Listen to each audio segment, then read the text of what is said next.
안녕하세요. 저 3일차 합숙 문제는 서현석 교사라고 하고요. 1교시부터 냈던 문제 좀 말씀드릴게요. 먼저 서버리스 아키텍처를 냈는데요. 이 문제는 이미 한번 문제가 나왔죠. 파스바스에서 1교시형으로 나온 적이 있어요. 근데 이걸 좀 통합적으로 얘기하는 서버리스 문제는 나온 적이 없어서 한번 문제를 내어보았고요. 그래서 얘는 그 두 파스하고 바스를 약간 같이 좀 아우르셔서 좀 얘기해 주시면 좋을 것 같아요. 그래서 왼쪽 보통은 이제 프론트엔드하고 백엔드하고 나누는데 프론트엔드 같은 게 말 그대로 API 게이트를 통해서 펑션들의 각각의 커스터마이징 본인들이 원하는 그런 펑션들을 가지고 서비스 특히 이제 CSP 업체에서 그 나머지는 자원을 다 할당해놓고 그 기능들만 수행하도록 지원하는 게 이제 파스가 될 테고 바스 같은 경우는 아시는 것처럼 인증이라든지 아니면 DB 쪽에 대한 쿼리라든지 그 부분에 대해서 그 뒷단에서 제공한다 해서 백엔드 부분을 처리라고 해서 바스라고 보통 얘기를 하죠. 근데 이제 프론트엔드에서 이제 넘어온다 하더라도 걔네들 혼자만 처리하는 것이 아니라 뒷단의 메시지 큐라든지 타 서비스랑도 연동돼서도 할 수 있다. 그렇게 간단히 좀 알고 계시면 좋을 것 같습니다.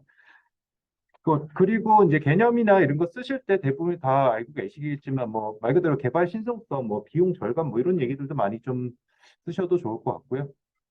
그리고 얘 특징이 그거죠. 인프라적인 자원에 대한 부분은 CSP에서 관리해준다. 가장 특징이고. 네.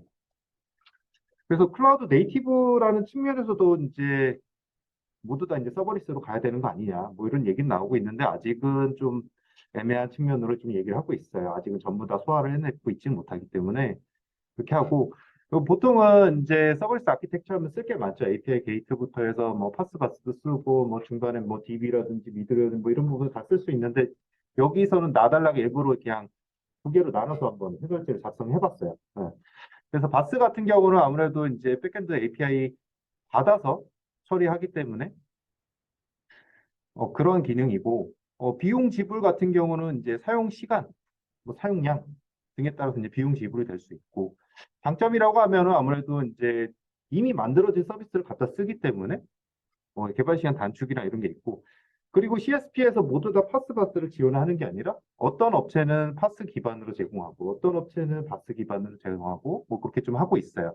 그래서 구글의 파이어베이스라든지 이런 부분이라든지 저희들이 잘 알고 있는 람다 같은 경우는 기본적으로 파스 기반으로 좀 서비스를 제공하고 있어요. 그리고 주요 동작 같은 경우는 알고 계시죠? 이벤트 기반으로 좀 작성하죠. 트리거라든지 이벤트 기반으로 작성해서 그 발생하고 그다음에 비용 지불 파스 같은 경우는 호출한 함수 횟수, 그 시간 뭐 이런 부분이 좀 있습니다. 많이들 잘 써주셨고 그다음에 많이들 쓰신 게 오토 스케일링, 뭐 트래픽 유연성 이런 부분 잘 해주셨어요. 그다음에 마지막 단락 차별화 단락은 좀 다른 걸 써야 돼서 어떤 걸 했냐면 이제 락인 현상을 얘기했어요. 왜냐하면 이게 CSP에서 제공해 주는 서비스를 대부분 사용하다 보니까 그 업체에 약간 종속된 형태로 개발이 된다고 합니다. 그래서 그 락인 문제 해결하기 위해서 어떻게 해야 되느냐 해서 뭐 여러 가지 이제 이슈들이 뭐 얘기들이 나오고 있죠. 오픈 소스도 있고 다른 걸 전환하기 위해서 뭐 같이 써야 된다 뭐 이런 얘기들도 나오고 있고요. 또 다른 고려 사항 같은 경우 아무래도 콜드 스타트 같은 게 좀 나올 수 있어요. 이 서비스가 호출될 때마다 해당 인스턴스가 이제 올라와서 그 인스턴스 올라와서 그 기능을 처리하는 그런 형태가 될 수 있기 때문에 다소 이제 인스턴스가 동작하는데 시간이 걸리기 때문에 콜드 스타트라는 얘기를 좀 하고 있고요. 그 다음에 이거는 이미 자원이 있는 상태에서 해당 서비스를 좀 갈, 경량적인 서비스들을 많이 호출하기 위해서 초기에 그렇게 설정이 됐기 때문에 긴 작업이라든가 그런 부분은 좀 다소 비효율적으로 발생할 수 있다. 왜? 다른 이 서버리스가 아닌 기존의 서비스에서 통합적으로 제공하는 그 서비스 오히려 효율성이 높을 수도 있다. 이미 자원을 다 할당해놓고 인스턴스 이미 다 띄워놓고 거기에 관련된 기능들 다 해놨기 때문에 그런 부분에서 다소 비효율성이 있다. 또 하나 이제 특징 스테이트리스 많이 써주셨는데 아무래도 이제 새로 호출될 때마다 기동이 됐기 때문에 그 전 기동됐을 때의 데이터 같은 경우는 잃어버리거든, 로컬 데이터들. 그거에 대해서 연계가 안 되는 그런 특징들이 좀 있습니다. 그런 부분들을 또 이제 차별화 단락에 좀 넣어주시면 어떨까 좀 싶습니다. 그다음에 9번 문제 랜시어링 문제는 PSLT라고 하는 재난안전 통신망 과 연관해서 한번 내봤어요. 이것과 이제 랜 쉐어링 자체를 물어본 문제까지는 없었는데 PSLT는 중요하죠. 네. 그런데 그것과 연관해서 좀 내봤고 아무래도 랜 쉐어링 같은 경우 특징이 뭐냐면은 PSLT 같은 그 대남통신망에서의 예를 들어 LTM이라든지 R이라든지 모두 다 같은 주파수 대역을 쓰죠. 700MHz 때. 그 가장 중요한 게 700MHz 때 주파수를 같이 쓴다는 거예요. 그래서 그 경계선에 있는 그 망들끼리에는 그 주파수의 간섭이 발생할 수 있고 이 간섭을 발생한 거를 해결하기 위해서 랜쉐어링을 쓰자. 이렇게 얘기가 되죠. 이게 가장 큰 특징일 것 같아요. 그래서 랜쉐어링이 뭐냐? 거기에 있는 기지국, 어떤 특정 통신망의 기지국 또는 스펙트럼 자체, 주파수죠, 주파수. 예를 들어 PSLT에서는 어떤 주파수로 들고, 그다음에 LTM 같은 게 다른 주파수로 다를 텐데 그 주파수를 같이 쓴다던가. 그런 형태로 해서 그 자원을 최적화한다. 그런 관점으로 얘기가 나오는 게 랜쉐어링입니다. 그 특징 같은 경우는 전파 간섭 해결, 아까 말씀드린 700MHz 때그 주파수 간섭에 대한 해결.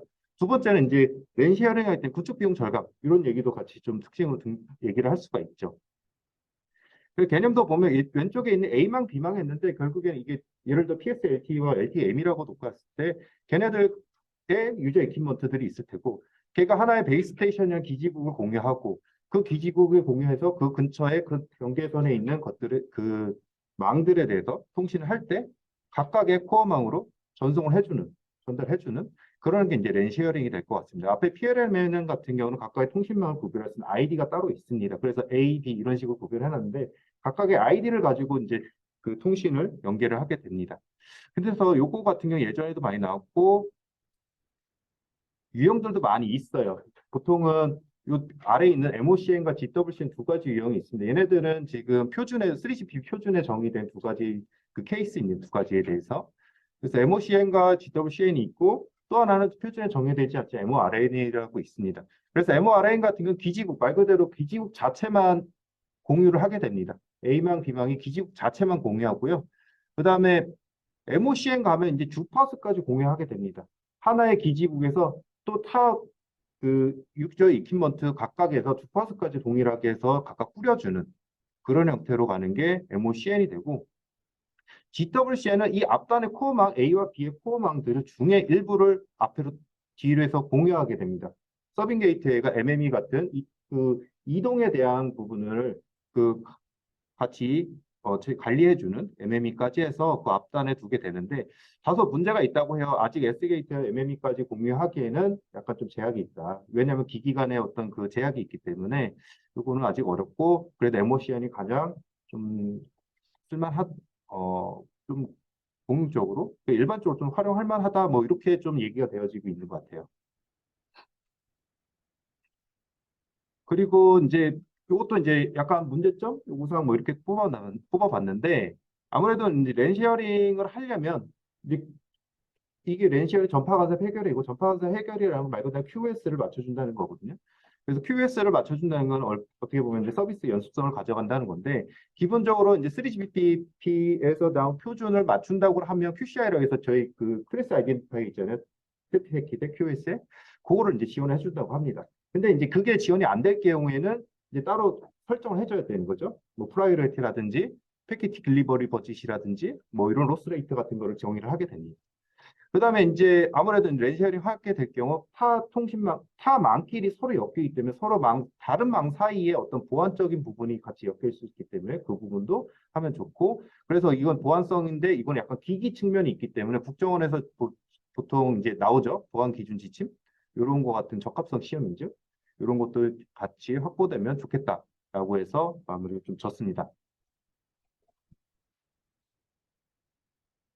그다음에 10번 의사결정나무는 워낙 그 유명한 토픽이고 많이들 알고 계시지만 이거는 어 여러 가지 키워드들을 넣어주셨는데 좀 포괄적으로 많이 넣어주셨으면 좋겠어요. 왜냐하면 이거는 나온 지가 오래된 토픽이기 때문에 예를 들어 지금 많이 분들이 뭐 불순도에 대한 진위 개수라든 엔트로피 지수 이것만 특정적으로 하신다면 좀 그렇고 이런 그 또 핵이나 의사결정 나무 같은 경우는 절차가 있잖아요. 절차도 하나 만들어 주시고 구성 요소도 좀 넣어 주시고 그래서 쓸 게 많기 때문에 조금 포괄적으로 해주시면 좀 좋을 것 같습니다. 얘네들은 말 그대로 데이터를 분리해서, 그러니까 그 분리 기준이 있죠. 네. 분리 기준에 맞춰서 분할, 가지치기 등을 승인해서 두 가지로 하죠. 분류하든지 예측합니다. 두 가지 형태예요. 분류하고 예측. 그래서 분류다 그러면 분류나무. 예를 들어 이산형 데이터 같은 경우 분류나무가 될 테고 연속형 데이터다 그러면은 폐기나무 형태로 이제 얘기가 되어지고 있습니다. 그리고 또 하나 특징이 얘는 가시적이죠. 그래서 눈에 보이니까 눈에 보이는 형태, 트리 형태로 눈에 보이는 형태이기 때문에 분석이 용이하다. 그런 특징을 좀 갖고 있습니다. 또 하나 경제성이다. 음, 소유 구축하는데 좀 시간이 빠르다. 이렇게 얘기가 되고 있습니다. 그래서 그 구성 같은 경우 지금 루트, 그 중간 노드, 마지막 끝마디, 그다음 브런치도 있고요. 각각의 조건에 대해 노, 예스 뭐 이런 식으로 해서 분기가 되기도 합니다. 그러한 구성 요소들을 지금 가에다 하나에다 다 맞춰 넣었거든요. 그리고 나달락에다는 이제 형성 과정 많이들 많이 써주셨는데 요 네 가지를 각각에 넣었습니다. 그래서 성장하고 가지치기 하고 그다음에 타당성을 평가하고 마지막으로 데이터의 해석 및 예측을 진행하게 되는 거죠. 또 얘가 이제 의사결정나무 너무 많아요, 종류가. 그래서 알고리즘들도 있죠. i3라든지 CHAID라든지 카트라든지 C5.0이라든지 이런 것들이 좀 있습니다. 그다음에 아까 말씀드렸던 이 순수도와 불순도 서로 반대죠. 불순도에 대한 그것과 각각의 지표들도 같이 좀 맞으면 되고, 그다음에 얘가 문제점이 있죠. 얘는 이제 연속성 데이터도 결국엔 트리처럼 분리해서 나온다는 게 문제가 있죠. 변계값에 대한 오류값이 발생할 수 있는 그런 문제점이 있습니다. 그래서 이런 거 같은 경우는 저희 아시다시피 뭐 앙상블 기법이라든지 뭐 이런 것들 좀 쓰시면 좋을 것 같고, 그다음에 예측에 대한 불안정성이라는 것도 넣었는데 이거는 이게 의사결정 나무도 결국엔 데이터에 좀 의존하게 되거든요. 학습 데이터에 의존하기 때문에 얘도 좀 비슷합니다. 대응 방안은 앙상블 기법도 나왔고 뭐 크로스 밸리데이션 같은 기법들도 적어놨습니다. 흔히들 많이 쓰는 내용들이지만 이것도 다시 한번 보셔서 가져가시면 좋을 것 같습니다.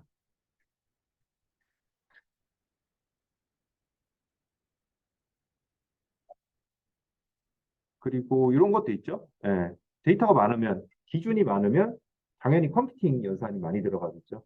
그러니까 그 전에 분리할 때 분리 기준이라든지 정지 규칙이라든지 프루닝이라든지 이런 것들을 적용하면 좋을 것 같습니다.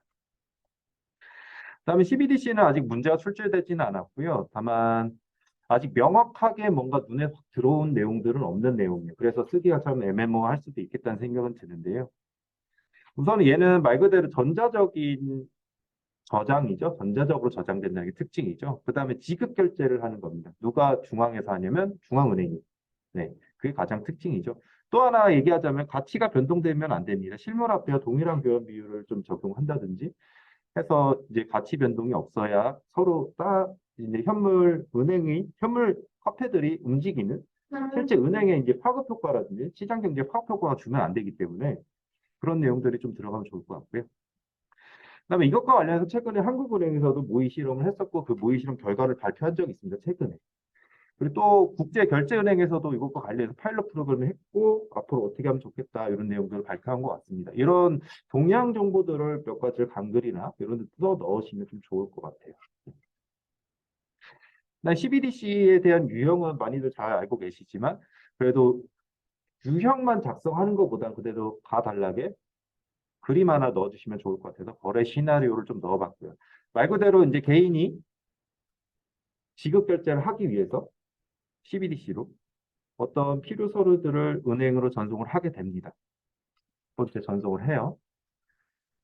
전송을 하면 은행을 뭘 하냐면 KYC, 고객 확인이 진행됩니다. 고객 확인해서 우리 가 왔네 라고 하면 그래서 이제 지급 내역을 결제하고 지급 내역이 결제되면 그걸 가지고 은행과 거래를 수행하며 그 은행에서는 중앙은행에다 던집니다. 맞아 아니야 이렇게 지불 요청 인증된지 결제에 대해서 맞아 아니야 이런 것들을 이제 던져주고 회신을 주고 그게 마무리되면 그 5분까지 마무리되면 서로 이제 개인은 거래가 성공했을 때 돈을 입금하게 되는 거고 받는 사람 상인 측에서는 돈을 입금받게 되는 거고 네. 그렇게 처리되는 게 이제 CBDC죠. 네. 많이들 이제 소액 결제형, 거액 결제형, 해외 결제형 뭐 이렇게 해서 많은 얘기가 있고 다양한 시나리오들이 좀 있더라고요. 그래서 다는 아니더라도 몇 가지 정도만 좀 알고 가시면 좋을 것 같고 대부분 이전 그 해설지나 어디 보니까 다 이제 유형으로 다 나눠져 있길래 일부러 이렇게 구속 요소라는 거 해서 이렇게 좀 나눠봤어요. 참여 주체도 뭐 중앙은행이랑 뭐 금융기관, 피테크 업체 뭐 이렇게 있을 수도 있고 기반 기술도 다 아시는 것처럼 분산 원장이라든지 뭐 스마트 컨트랙트나 이런 내용들이 다 같이 할 수 있을 것 같습니다. 그래서 중앙은행 같은 경우는 CBDC에 대한 제조, 발행, 환수, 직접 거래 뭐 이런 부분들을 할 수 있고요. 그다음에 스마트 계약, 분산원장 같은 경우 블록체인이나 이런 데서 많이 좀 보셨던 것 같고, 그다음에 지급 결제 방식은 두 가지 형태로 보통 얘기를 합니다. 단일 원장이냐 분산 원장이냐 얘기하고 있고, 단일 원장은 말 그대로 중앙은행에서 원장들을 다 통합도로 관리하는 게 단일 원장인 거고, 분산 원장은 중앙은행과 각각의 금융기관이 같이 분산해서 저장하는 거죠. 그래서 같이 분산해서 저장하다 보니까 데이터가 있냐 없냐에 대한 체크를 하기 위해서 얘네들은 인증을 수행하게 됩니다. 뭘로 하냐면 토큰으로 하게 되죠. 토큰으로 하게 되는데 그냥 할 수는 없으니까 얘네들도 디지털 서명이라든지 공개키, 개인키 이런 걸 기반으로 좀 하게 됩니다. 네. 또 하나 그 단일 원장 방식은 중앙은행에서 통제하기 때문에 이건 특징이 있어요. 개인은 무조건 계좌가 발급이 우선돼야 됩니다. 그래야지만 이거를 활용할 수 있어요. 단위월장 같은 경우는. 그런 특징이 좀 있습니다. 아무래도 CBDC는 이제 아시다시피 이제 블록체인에 대한 불안정성이라든지 뭐 지하 경제의 자금 유통 부분이나 이런 부분도 문제가 있지만은 이걸 실제 현물 시스템과 같이 만들었을 때 독일하게 이제 구성해서 진행할 때 결제 시스템 자체에 이제 문제가 발생할 수 있겠죠.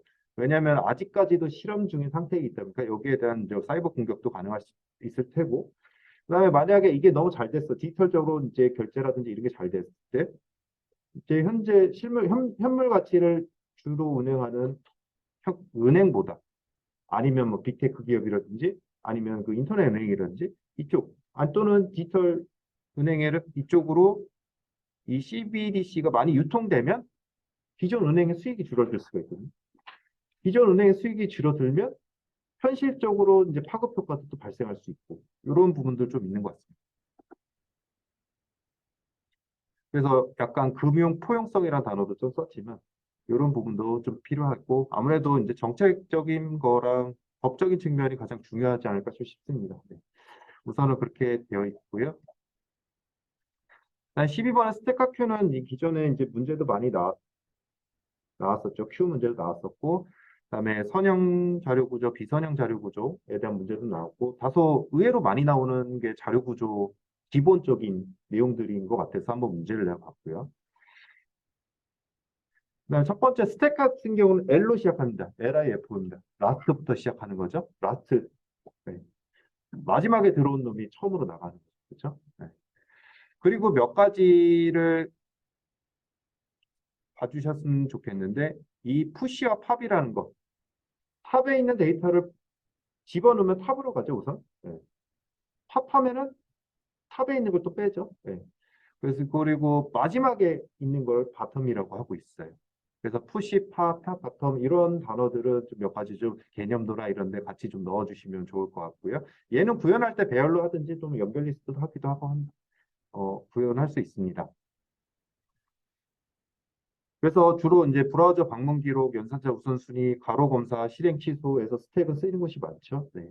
당연히 이제 많이들 써주셨지만 스택 오버플로도 발생할 수 있는 구조이고. 근데 이것과 반대로 피포는 말 그대로 데이터가 처음에 들어오면 그대로 나가죠. 네. 그런 방식인데 여기서도 제가 이제 네 가지 정도는 알고 있으면 좋겠는데 인큐와 디큐가 있고 그 앞단과 뒷단에 그 가리키는 인덱스 프론트 리어가 있습니다. 이 네 가지 정도는 알고 가시면 좋을 것 같습니다. 이게 다소 혼용하는 단어들이 좀 있어요. 근데 같이 좀 고려하셔서 가져가시면 좋은데 인큐, 디큐는 꼭 가져가시면 좀 좋지 않을까 생각하고 있습니다. 그래서 Q 문제는 한번 나왔었는데 배열을 위해서 뭐 Q 구현식 문제점 뭐 이런 문제도 나왔었는데 얘는 Q를 구현할 게 선형 Q라든지 원형 Q라든지 우선순위 Q 보통 이렇게 좀 유형을 좀 나누고 있고요. 그래서 특징 같은 경우는 이제 순서대로 처리한다. 말 그대로 선형 구조처럼 되기 때문에 좋고 그다음에 연결 리스트 구현 시 얘를 이제 배열이 아니라 연결 리스트를 구현하게 되면 삽입 삭제가 용이하다든가 하지만 이제 배열이나 이런 걸로 구현했을 때 선형 큐로 구현했을 때는 크기 제약이 발생하고 낭비 공간이 발생하게 됩니다. 왜냐하면 들어오고 나갈 때마다 이 인덱스 값이 앞으로 가기 때문에 미사용 영역이 존재하거든요. 그래서 선형 큐, 이렇게 하나의 배열처럼 구성된 경우에는 원형 큐를 사용한다든지 우선순위 큐를 사용한다든지 하는 방식으로 이제 해결할 수 있게 됐죠. 활용으로는 말 그대로 FCFS라든지 캐시, 그다음에 너비움트 BFS 이런 부분들 좀 있습니다. 많이들 잘 작성해 주셨던 것 같아요. 활용이나 이런 부분들. 그리고 문제점이 다 알고 계시지만 이제 스택 같은 경우 스택 오버플로우가 발생할 수 있죠. 인덱스를 넘어서는 거. 그렇기 때문에 그 충분한 크기를 좀 제공 뭐 해줘야 되고 아니면 조금 동적 할당할 수 있는 방향으로 바꿔야 되겠죠. 근데 Q 같은 경우는 얘도 이제 DQ 하면서 이제 프론트가 이제 앞으로 조금씩 옮기거든요. 아까 말씀드린. 그래서 그게 선형큐의 문제점이 있기 때문에 그걸 해결하기 위해서 원형큐로 간다든지 또 연결 리스트 바꾼다든지 할 수 있고 만약에 스택과 큐를 동시에 활용할 수 있는 덱 같은 거를 좀 언급해 주셔도 마지막에는 좋을 것 같습니다.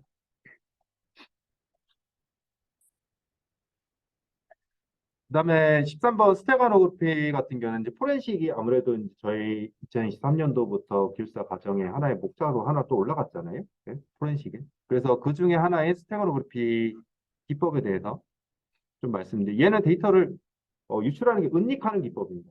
네, 포렌식을 피하기 위해서. 그래서 어디다 은닉하느냐? 이미지나 파일이나 동영상 등에다 디지털 매체에다가 비트나 파일을 삽입한다고 합니다. 그래서 데이터를 삽입하는 거죠. 뒤에다가. 네. 그렇게 하는데 정보 은닉이 되는데 왜 못 찾냐? 가시적으로 식별이 불가하기 때문에 찾지 못한다고 합니다. 그래서 특정한 그 소프트웨어가 없으면 찾기 힘든 그런 문제점이 좀 있습니다. 그래서 이미지 같은 경우는 예를 들어 이렇게 있거든요. 지금 오리지널 이미지가 이제 숨기려고 하는 이미지고요. 커버 이미지는 그냥 일반적인 이미지입니다. 그걸 두 개를 섞어요. 위에다 엎어 쓰죠. 그거를 뭐라고 하냐면 스테고 이미지라고 좀 하고 있습니다. 스테고 이미지를 하게 되는데 예를 들어 지금 오른쪽에 100101이라고 되는 이 오리지널 이미지의 데이터를 이 커버 이미지의 뒷단 LSB죠. LSB 뒤에 두 개씩 두 개씩 두 개씩 해서 넣습니다. 끝에다가. 이렇게 하기 때문에 실질적으로 이미지를 눈으로 봤을 때는 확인이 가능하지 않지만 데이터상으로 봤을 때는 특정 데이터가 이제 은닉되어 있는 거죠. 그래서 이거 같은 경우는 주요 기법들이 몇 가지가 좀 있는데 또 이미지 같은 경우 뭐 영상 또 복합 있는데 대부분 좀 비슷합니다. 근데 그래서 몇 가지 말씀드려요. 스페셜 도메인 같은 경우는 아까 말씀드린 파일에 LSB, MSB 이미지나 거기에 비트 값들을 넣어서 랜덤하게 분산하는 방식이고 파일 삽입 같은 저희 EOF나 보면 파일 끝을 알리는 부분이 있습니다. 그 뒤에다가 또는 헤더 영역에다 은닉하는 방법이 있고 또는 조금 변형하거나 뭐 이미지 같은 특정 부분 밝기나 휘도를 막 이렇게 변경시키거나 이렇게 하는 방법이 있고 그 다음에 영상 영역에서는 그 DCT라고 있어요. DCT. 네. 이산 코사인 변형. 그래서 말 그대로 저 이미지 연산하게 되면 이상한 그 수식들 있잖아요.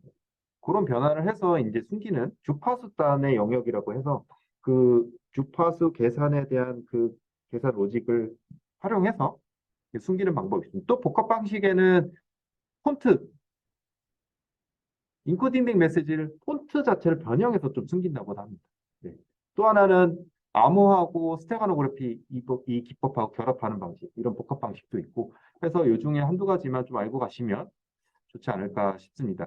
근데 이걸 어디서 쓰느냐? 요거는 이제 랜섬웨어나 사이버 공격에서 많이 이거를 기법을 활용해서 사용하다 보니까 디지털 포렌식뿐만 아니라 그런 데서 활용하다 보니까 그거를 이제 페이로드에다가 이제 악성 코드를 설치하거나 이 악성 코드 실행 설정 정보에다 이걸 넣는다던가 아니면 CNC에서 가미 시스템 명령을 전달하던가 하는 활용 목적을 하게 되고 그러다 문제가 생기니 이거를 이제 무해할 필요가 있어 저희 흔히들 얘기하는 CDR이라든지 안티스테어그래피 같은 거 아니 안티 포렌식 뭐 이런 내용들을 해서 은닉 정보를 없애거나 아니 변형시키거나 이렇게 해서 이제 해결할 수 있다. 이렇게 마무리를 좀 지었습니다.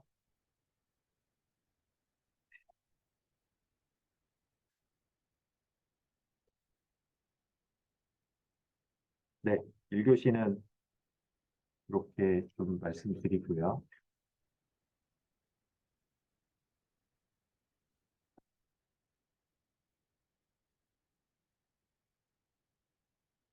2교시는 빅데이터에 대한 그 분석 모형 구축 절차하고 과대적합과 가소적합을 비교하시오라는 문제입니다. 빅데이터 관련해서 많이 나오고 있죠. 네, 많이 나오고 있는데 그 중에 두 개를 엮어봤어요. 이렇게 분석 모형 구축 절차하고. 네. 분석 모형을 설계를 하게 될 텐데 설계할 때는 단계가 좀 있습니다. 먼저 분석 모형을 선정하게 되고요. 그다음 분석 모형을 무엇을 할지 정의하게 되고 파라미터라든지 이런 걸 하고 실제 이제 구축이 들어갑니다. 구축 들어가고 구축 절차를 수립하고 실제 환경 구축하죠. 이렇게 네 단계로 갈 수가 있는데 여기다 지금 저는 엮었어요. 이 가대적합, 가소적합을 이 도입부에 이렇게 같이 엮어놨거든요. 네. 그래서 초기 쓰실 때 도입부에다가 같이 또 넣으셔서 세부 질문들이 한눈에 보일 수 있도록 할 수도 있으니까 이렇게 구성하셔도 좋을 것 같아요. 그래서 이 모형의 구축 절차하고 빅데이터 분석을 위한 구축 절차하고는 좀 다른데요. 빅데이터에 대한 절차하고 모형 구축 절차하고는 좀 다르거든요. 그래서 일반적으로 저희들이 생각하는 게 뭐냐면 수집하고 처리하고 분석하고 뭐 이렇게 하잖아요. 그것과는 조금 다르게 모형에 조금만 집중해서 모형 구축이라는 생각으로 조금만 정리해 주시면 좀 좋을 것 같아요. 요거 이제 절차 같은 경우는 뭐 솔직히 저희들이 생각에 따라서는 이렇게도 쓸 수 있고 저렇게 쓸 수 있는 내용이라고 생각해요. 근데 다만 이렇게도 그 일반적인 절차하고 좀 다르게 모형에 좀 집중하셔서 써보시면 좀 좋을 것 같아요. 그래서 요건 정의 같은 경우는 말 그대로 이제 분석 요건이죠. 저희들이 다 아는 분석 요건을 정의하고 그다음에 모델링을 하게 됩니다. 모델링 할 때는 데이터 모델 먼저 구조해서 이제 모델 마트 구성하고 여러 가지 기법들을 적용해 봅니다. 그래서 성능 평가를 하겠죠. 모델링 하는데 성능 평가 할 거예요. 그래서 정확도, 정밀도, 제휴율 향상도 뭐 이런 식으로 모델을 평가할 거고요. 그다음에 이제 검증을 할 겁니다. 검증할 때는 분석용 데이터를 그렇게 학습용도 나누고 테스트용도 나누고 이런 식으로 해서 적용하고 이제 실제 데이터로 적용해서 맞는지 합니다. 그 다음에 마지막으로는 모형을 운영에다 적용하는 거죠. 마지막에 운영에 적용하면 이제 자동화 시킬 테고 이거를 주기적으로 이슈가 생긴다면 리모델링을 하겠죠. 네. 이런 식으로 해서 모형 구축에 대한 절차를 좀 나타냈고 이거 아시다시피 이런 모형 구축하다 볼 때 모형이 적절치 않을 경우에는 가대적과 가소적합 현상이 당연히 발생할 수 있고 이걸 주기적으로 모니터링하거나 자동화했을 테니까 요거에 대해 다시 고치겠죠. 또 다시 돌아가서. 그래서 가대적합과 가소적합인데 가대적합은 말 그대로 데이터가 너무 최적화되어 있는 게 모델이 최적화되어 있는 거죠. 네. 가소적합은 데이터가 없거나 모델이 단순하거나 둘 중 하나죠. 네. 그래서 가대적합은 고분산이라고 좀 얘기하고 있습니다. 데이터가 한쪽에 편향됐다기보다 여러 군데 분포되어 있다 보니까 모든 게 다 맞는 거죠. 네. 가소적합은 데이터가 없어서 약간 한쪽에 편향돼 있을 수 있어요. 그러다 보니까 안 맞죠. 학습한 데이터도 안 맞고 검증용 데이터도 안 맞고 그렇게 발생하는 게 이제 가대적합과 가소적합입니다. 그래서 약간 고분상과 고편환을 날 수 있고 모델 측면에서 높은 모델 복잡도와 단순한 모델 복잡도 이렇게 좀 나눌 수 있을 것 같습니다. 그다음에 요거에 대한 이제 발생 원인은 이제 다 이제 그런 식의 돼 있죠. 네. 해결 방안은 이제 가대적합이나 가소적합이나 다 이렇게 있지만 어 이 다양한 가대적합에서 다양한 훈련 데이터라는 거는 약간 좀 편향이나 이 데이터 특징이 드러나도록 하는 훈련 데이터 확보를 얘기하고 있고요. 그다음에 데이터가 많다 보니까 특징이 드러나게 되니까 모든 데이터를 다 하는 게 아니라 얼리 스타핑 통해서 또는 드라바 정교화를 통해서 이제 데이터에 대한 정교화 들어가는 거죠. 그다음에 가소적합 같은 경우는 모델을 조금 더 분석 모형을 조금 복잡도를 늘린다든지 한 방식이라든지 데이터를 충분한 학습 데이터를 더 확보한다든지 그래서 데이터가 없을 때는 크로스 밸리데이션 같은 걸로 데이터를 더 만들어낸다든지 해서 요 부분도 할 수 있고 이 가대적합 가소적합은 아까 봤던 그림처럼 이제 모델 복잡도 그래프라든지 아니면 이 에포크라고 해서 에포크라는 건 계속 반복 횟수잖아요. 학습 횟수. 그거에 따라서 손실할 수를 또 판단할 수 있다 해서 에포크와 관련된 그 그림도 같이 좀 넣어봤습니다. 다들 많이 아시는 이 가대적합과 가소적합 문제이기 때문에 네. 대부분 이제 편향분사 트레이드오프 다들 많이 써주셨더라고요. 네, 이렇게 하고요. 그다음에 이제 5번 같은 경우는 ESG 경영이 이제 문제가 나왔죠. 그다음에 여기서 IT 정보 기술에 대한 역할 문제까지 이미 한번 나왔어요. 나왔는데 가트너가 이제 또 하나 내세웠잖아요. 지속 가능성 지향 기술이라고 해서 또는 지속 가능형 기술이라고 해서 10대 기술 중에 하나가 나왔습니다. 2020년인데 그래서 두 가지를 다시 엮어서 한번 써보시는 거를 문제를 좀 내어봤고요. 그래서 두 가지를 묶기 위해서 저는 이제 도입부에 좀 이렇게 만들었어요. ESG 경영은 이런 환경 사회 거버넌스에서 지속 가능 경영을 목표로 갖고 있고, 그래서 그거를 지향하는 기술을 그 ESG 경영 목표, 지속 가능 발전을 위해서 이 기술을 활용하면 좋다. 그럼 지속 가능 기술이 뭐냐? 프레임워크다. 그걸 도입해서 지속 가능 발전을 추구하면 좋겠다라고 해서 이런 도입부에 두 가지 세부 질문을 같이 좀 포괄해서 좀 도입부에 작성을 해놨고요.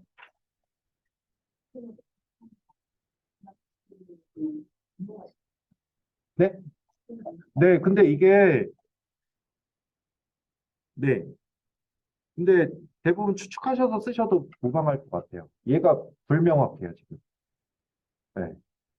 가트너가 좀, 얘네들이 좀 그런 것 같아요. 항상 트렌드를 내세우는데 약간 최신 트렌드인지 몰라도 명확한 그림이 없는데도 막 트렌드 그 IT 기술로 좀 뽑는 경우가 있어요. 그래서 그럴 때는 좀 시간이 지나야 조금씩 명확한 그림들이 나오기 시작하더라고요. 네. 그리고 얘가 어떤 데는 지속 가능성 지향 기술이라 돼 있고 어떤 데는 지속 가능 기술 뭐 이렇게도 돼 있기도 합니다. 네. 영어이다 보니까 그렇게 좀 나와져 있고. 그다음에 그 같은 회에서도 이제 10대 그 기술을 발표하면서 얘기했던 게 그게 개척하고 최적화하고 확장이라는 세 가지 분류를 나눴고 9개의 기술을 나눴고 그 모든 기술을 관통하는 게 지속 가능 기술이다. 이렇게 했던 얘기를 했거든요. 또 참조적으로 알아두시면 좋고요. ESG는 다 아시는 것처럼 이 환경 사회 지배 구조라는 이게 재무적이지 않은 비재무적 가치로 성과를 창출하고 발전이 가능하다는 어떤 경영 전략, 패러다임이거든요. 그 개념은 ESG 경영에 대한 그 개념은 이렇게 이런 단어들이 좀 나와주면 좋을 것 같아요. 패러다임이라든지 그 개념도는 다들 잘 작성해 줬고 그다음에 구성 요소는 이제 다들 아셔서 많이들 잘 써주셨어요. 근데 저는 여기다가 뭘 넣냐면 이런 평가 체계 한국에서 나온 KESG가 있죠. 네, 이 가이드라인이 나왔어요. 뭐 여기서는 자기네들은 그냥 가이드라인이다 이렇게만 좀 얘기를 하고 있거든요. 그래서 4개 영역 뭐 61개 진단 요인 뭐 이렇게 돼 있고 또 하나 유명한 데 MSCI라고 모건 스탠리 쪽에서 나오는 캐피털에서 나온 평가 위원회 있고 네, GRI라는 것도 있더라고요. 여기가 이제 지수 가능성 가이드라인 제시한 국제 기구라고 합니다. 여기에서도 좀 나오는 게 있고요. GRI 스탠다드 제시하는 게 있고 이런 평가 체계들 이거 말고도 엄청 많더라고요. 그래서 이런 평가 체계들도 있다. 이렇게 몇 가지 봐주시고 참조 표준은 많이 보셨죠. 그 중에서 하나씩 좀 뽑아왔어요. 환경 쪽에서 14001이랑 사회 쪽에서 26,000, 네, 부패방지 쪽에서 37,000에 이런 것들이 있으니까 그러니까 보통은 ESG 쓰면은 이 환경에 대한 뭐 환경과 관련된 뭐 에너지 뭐 탄소 배출해서 막 해서 이걸 작성할 되게 힘드시잖아요. 네. 그래서 이런 내용들도 몇 가지 알아두시면 조금 더 남들과는 좀 다른 내용을 작성하실 수 있을 것 같습니다. 그 지속 가능성 지향 기술은 같은 회사 얘기할 일은 이런 지속 가능성을 위해서 이걸 위해서 어떤 가능한 솔루션들을 배치한다고 해요. 솔루션들을 어떤 묶음들을 배치해서 하나의 프레임워크라고 얘기를 하고 있어요. 지속 가능성 기술을. 그래서 이거 지속 가능을 위해서 에너지나 자원 효율성, 뭐 이것과 관련된 솔루션이라든지 추적성이라든지 분석 재생에너지라든지 AI 같은 기술 좀 이런 기술을 배치해서 지속 가능한 기술을 지원하겠다. 그걸 지원하는 프레임워크다. 이렇게 얘기를 좀 하고 있어요. 뭐 다시 아시는 것처럼 뭐 지배 구조에 있는 뭐 컴플라이언스 리스크, 환경 쪽의 기후라든지 에너지, 사회 쪽의 뭐 헬스라든지 에듀케이션 이런 것들이 좀 있어서 이것과 관련한 기술들을 써주시면 되는데 다들 잘 작성해 주세요. 저는 근데 이거를 좀 세 개로 나눴어요. 환경, 사회, 지배 구조를 좀 나눴고요. 만약에 쓰실 때 이거를 다른 부분을 가져가시는 것보다 이거 가져가시는 게 조금 더 편하실 것 같아요. 그래서 예를 들어 환경 같은 경우는 이제 어 환경 영향적인 측면에서 클라우드 써라. 단, 이 활용 기술은 약간 요 절감하는 기술, 이렇게 좀 말만 좀 바꿨어요. 네, 자원도 활용을 줄이면 에너지 사용을 줄 테니까 거기에 대한 자활용 축소 기술, 그다음에 기후 영향 예측 아시는 것처럼 그런 기술. 그래서 그런 것들을 여기다 같이 좀 적어봤습니다. 사회적으로는 좀 사회적 사용자들의 고객들이 사용하는 데이터나 이런 것들 검증해서 웰빙을 지원한다든지, 네, 고객 경험을 지원한다든지, 아니면 비대면 사회에서 예를 들어 장애인 지원, 일자리 창출, 야학 멘토링 지원 이런 것들을 지원하는 기술이라든지 지배 구조를 다들 많이들 잘 써주니까 그 중에서 하나는 뭐 역량 강화 기술 이런 것들도 같이 더 많이 알고 있는 에듀테크라든지 이런 거 넣어주시고 법치나 이런 쪽에서 많이들 아시죠? 레그테크나 리글테크 같은 거 많이들 알고 계실 것 같은데 그런 기술도 써서 이게 마치 지속 가능형 ESG에 맞는 각각의 지원하는 기술처럼 이렇게 작성해 주시면 좋을 것 같습니다. 그리고 마지막은 ESG를 잘 하기 위해서는 이러한 전담 조직이 필요하다라고 좀 마지막을 도출했고요. 그래서 ESG 전담 조직이 뭘 해야 되냐? 이걸 솔루션들을 잘 배치해야 된다. 잘 배치해서 전략적으로 수립해서 도입적으로 그 솔루션을 도입하고 적용해야 되고, 그리고 또 하나 ESG가 이제 솔루션만 관리하는 게 아니라 이런 공급망 탄소 배출량이라든지 자회사라든지 공급업체라든지 이거 연결망이라든지 그 부분까지 해서 가치 사슬 전반에 대한 지속 가능성도 개선하고 기업 내부 IT 부분도 운영도 개선하고 이렇게 해야지 옳지 않을까라고 해서 마지막 단락을 이렇게 도출을 좀 해봤습니다. 그다음 마지막 하나 더 있죠. 민간 투자형 소프트웨어 같은 경우는 지금 11월에 그 추진 가이드 1.0이 발간되었습니다. 그래서 혹시나 알고 계신 분들이 많더라고요. 네, 알고 계신 분이 많던데 요거 가이드가 있어서 그거를 잘 아시면 넘어가시면 작성하시면 좋을 것 같아요. 대부분 다 제도랑 이런 거 다 알고 계셔갖고. 그래서 얘 특징 같은 경우는 민간의 창의와 기술을 도입한다는 거죠. 네. 그래서 다들 잘 써주셨어요. 민간이 50% 투자하고 그 시스템 구축하면 시스템 운영 유지 관리를 이제 거기에 대해서 임대료를 제공하는 그런 형태의 사업 구조로 다들 잘 써주셨고 제도 근거도 잘 써주셨더라고요. 40조. 네. 그 기대효과나 이런 필요성이나 이런 거 적어주실 때 공공재정 절감이란 단어라든지 대규모 사업 신속 추진이라든지 이런 단어들 몇 가지 단어들 좀 알고 가시면 나중에 혹시나 이것과 연관돼 있거나 그런 특징들을 작성하실 때 좀 좋을 것 같아요.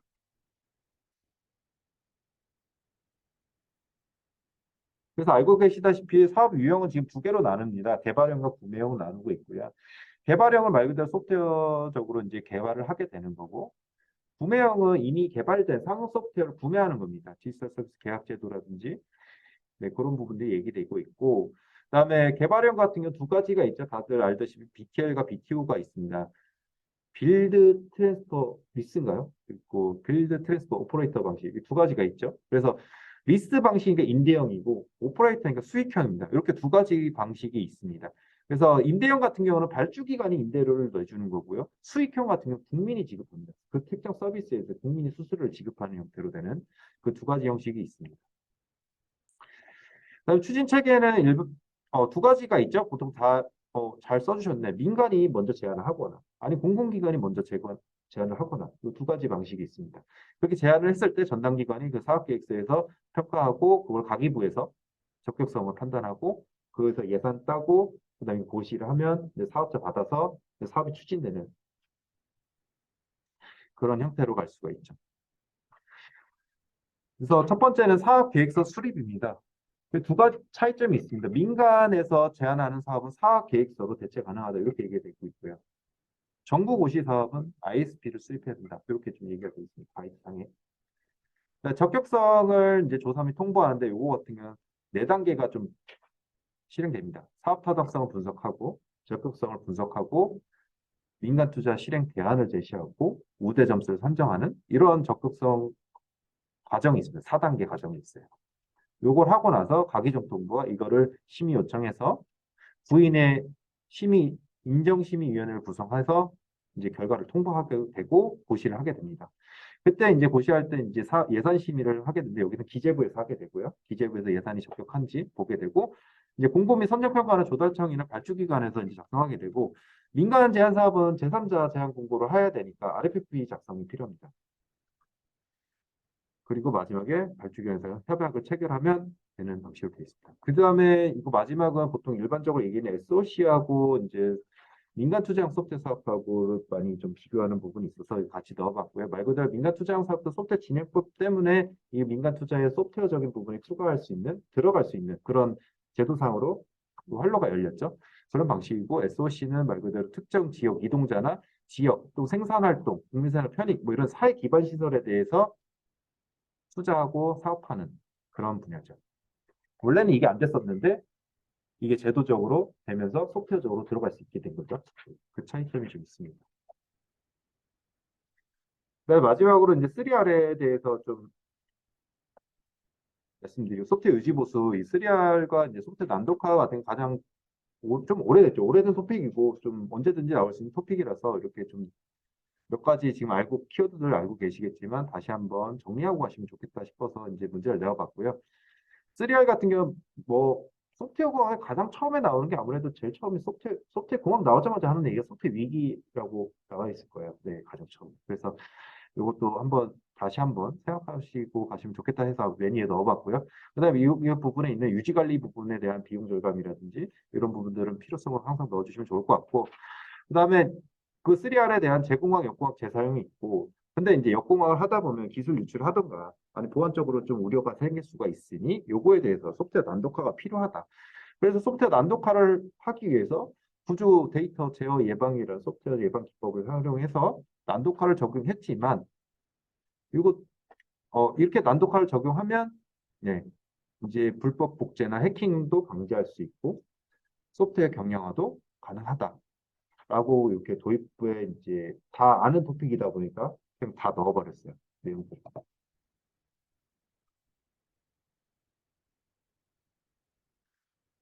네, 3R 같은 경우는 알고 계시다시피 지금 원시 코드, 산출물이나 원시 코드를 기반으로 역공학, 제공학, 재소형을 수행하는 이 그림은 다들 알고 계신 것 같고 그 사이사이에 각각에 딸려 있는 거 아시죠? 레팩토리. 네, 그 그림이 있고요. 이걸 단순하게 조금 그림으로 개념도로 좀 만들어 봤어요. 그래서 레퍼런스에서 케이스툴 활용해 갖고 정적이나 동적 분석을 해서 역공학을 하고 역공학 할 때 이제 문서를 상산해내죠. 네. 그게 역공학이고 제공학 같은 게 역공학에서 이제 설계를 추출하고 근데 재고조가 들어가는 게 좀 특징입니다. 그래서 모듈화라는 게 좀 특징이고 재사용은 말 그대로 레퍼토리에 있는 것들을 모아다가 대상만 딱 모아서 생성, 합성 해서 재사용하는 그런 절차적인 특징이 좀 있어서 이렇게 좀 나눠봤고요. 그래서 역공학은 이제 설계 문서죠. 설계 문서를 제공하는 거. 제공학 같은 경우는 기존 소프트웨어를 좀 수정하고 보완하는 그런 형태가 될 테고 재사용 같은 경우는 개발 시간을 좀 단축하려고 하는 거, 비용을 절감하거나 이런 목적으로 활용하게 되고 네, 그런 부분들이 좀 있죠. 그리고 이제 알고 계시다시피 이제 유형이나 기법 많이들 알고 계시죠? 역공학의 방향 논리, 자료 역공학, 대문서, 설계복구 이런 게 있고 그다음에 역공학, 제공학에서 이제 재구조와 재모듈화 뭐 이런 방법들이 좀 있습니다. 재사용 같은 경우 카피하거나 객체생을 바꾸거나 디자인 패턴 적용하거나 CBD를 한다던가 이런 유형들이 좀 있을 수 있죠. 그러나 여기 간글로 일부러 이제 소프트웨어 난독화 대응이 필요하다. 왜? 불법 복제나 해킹되거나 내부 기밀 소스가 유출되거나 할 수가 있으니 소프트웨어 난독화가 필요하다라고 하고 이제 여기를 들어왔죠. 소프트웨어 난독화를 들어왔고 그래서 소프트웨어 난독화는 뭐냐? 코드나 바이너리 일부 또는 전체를 변경해서 코드의 가독성을 낮추는 방법이죠. 네. 그래서 소스 코드에서 이제 분석해서 어휘 분석, 구문 분석하고 난독화 기법을 적용합니다. 난독화 기법을 적용했는데 난독화를 수행했던 결과가 수행하기 전하고 같아야 되는 거죠. 결과가 두 개가 동일해야 되고요. 그래서 구조 난독화는 말 그대로 구조 자체를 변환하는 거고요. 아니 저기 예를 들어 문자의 포맷을 변환하거나 주석 제거한다든가 식별자를 변환한다 그런 게 있고 데이터 난독화 자료 구조 측면이 좀 강합니다. 저장 장소를 변환하는 집합의 두 개 이상 배열들을 자료 구조를 뭐 병합 처리한다든지 변수나 클래스를 분리한다는 이런 데이터 난독화가 있고 제어 난독화는 이제 제어적인 측면이니까 계산 변환, 집합 변환에서 순서 변환 이렇게 돼 있는데 예를 들어 뭐 루프나 뭐 루프를 해제하거나 코드 쪽을 합치거나 계산 부분을 합치거나 또는 각각의 이제 인라인 시키거나 아웃라인 시키거나 이런 부분들이 이제 제어 난독화가 되겠죠. 예방 난독화 같은 일부러 이제 어떤 걸로 이거를 그 영난독화 도구를 활용할지 이미 알고 있고 그거를 특징을 알고 있기 때문에 예방을 하는 거죠. 어떤 도구에서 공격할지를 알고 예방을 하게 되는데, 그래서 그 예방을 하기 위해서 두 개가 있죠. 고유 난독화 목적이 있습니다. 고유 같은 경우는 가짜 데이터를 반환하게 됩니다. 가짜 데이터를 반환해서 그 난독화 도구가 몰라보게, 또는 목적 난독화에서 역 난독화 기술 간 그 자동화 도구 자체가 충돌을 일으키도록, 오류를 일으키도록 하는 그런 난독화 기법도 좀 있습니다. 그래서 크게 부대제에 이렇게 네 개로 좀 얘기가 하고 있고, 알고 계시겠지만 이렇게 좀 많이들 예전부터 많이들 얘기되었던 항목들입니다. 근데 이게 난독화 기법이라는 게 좋은 것만 있는 게 아니라 나쁜 점도 있겠죠. 여기다가 이제 불법 복제 코드라든지 악성 코드도 타입해서 난독화를 시키는 거죠. 몰라보게. 그래서 몰라보게 만든 다음에 그거를 또 특징이 하나 더 있는 게 OSS 같은 경우는 이게 라이선스 문제 때문에 못 바꾸는 케이스도 좀 있어요. 그런 것들에 대해서 어떤 난독화를 기법을 적용했다 할지라도 취약점은 존재할 수 있는, 네, 그런 문제점들이 좀 있어요. 그래서 처음에 이제 불법국제 같은 경우는 이제 영란화 도구라든지 취약점 사전 분석 뭐 이런 것들이 좀 필요할 테고, 그다음에 OSS 같은 경우는 이미 OSS를 도입 전에 이런 취약점에서 어떻게 대처를 할 것인가, 위험을 인지하고 대응할 것인가, 이런 것들이 이제 대응 방안에 같이 좀 다 녹여나면 좀 좋을 것 같습니다. 네, 다소 많이 힘드시고 얼마 남지 않은 시간이지만, 네, 얼마 안 남으셨어요. 이제 며칠만 고생하시면 그래도 좀 쉬실 수 있는, 그런 시간이 좀 돌아올 겁니다. 네, 오늘 쓰느라 너무너무 고생 많으셨고 마지막까지 열심히 하시느라 고생 많으셨습니다. 모두 올해 합격하시길 바라겠습니다. 네, 이번 시험에 꼭 합격하시고 좋은 결과로 돌아오시기 바라겠습니다. 수고하셨습니다.